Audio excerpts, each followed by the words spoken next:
Well, the other thing I noticed is that as I have gotten older, well, with OFM and Vespa, the recovery is incomparable to where I was before on a more traditional program. There is something to age, and while I found that I could put out when I was on form over the course of the summer and putting out high volume, I could perform at my best, whether it was 5, 10, 20, 30 or hour long or 5 hour long effort. I could do that once a week, once a week. But these kids in their early 20s who are going out and doing it 20, 21 days straight, that's remarkable. And it's one thing to think about, my in the last 10 years, what my best 5 minute or hour was. And it's difficult to compare that to doing those kind of numbers uh, at the end of 200K, 2, 3 weeks deep into a stage race. And another piece of this is wisdom too, where you learn more and more. The older you get, the more you race, even more you learn about your own body, what works for you, what doesn't work for you, nutrition, fueling, recovery. And it's one of those things where we all do it, no matter whether you're talking about work or life or sport. Well, if I'd only known then what I know now, if I could have coached my 18, 19-year-old self, would have been Yeah. a completely different athlete, right? I think about some of the stuff that we used to do in the late 90s, and it was just negative for performance, and we thought it was a positive. So Well, come a that's, long way.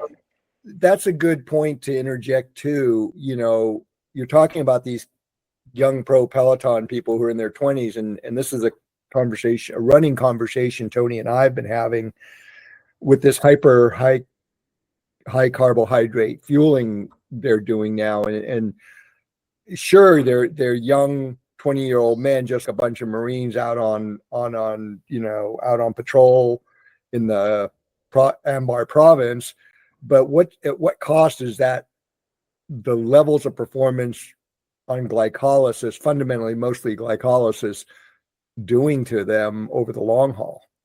Yeah, it's a good question, and it may be the case. You two have far more expertise than I do on this, and this maybe even delves into a bit of bro science. And I please forgive me, but I think if you're fit enough to be laying down that kind of glycolysis fueled performance at 1100, 1200 kilojoules per hour, um, and that's a primarily sugar based or sugar fueled effort.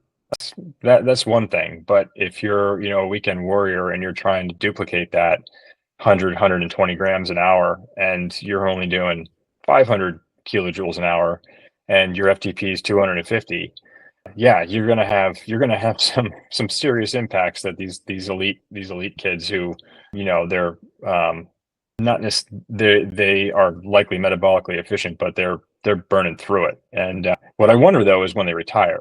Right. When they retire, because habits are really hard to break, and less so now, I think, with modern pros. But you certainly look back to guys who retired in the 80s or 90s, and I don't know if they're just absolutely sick of the bike, but most of them instantly put on 30, 40 pounds and look, they never exercised in their lives. It's a little bit sad. I think that it's changed generationally.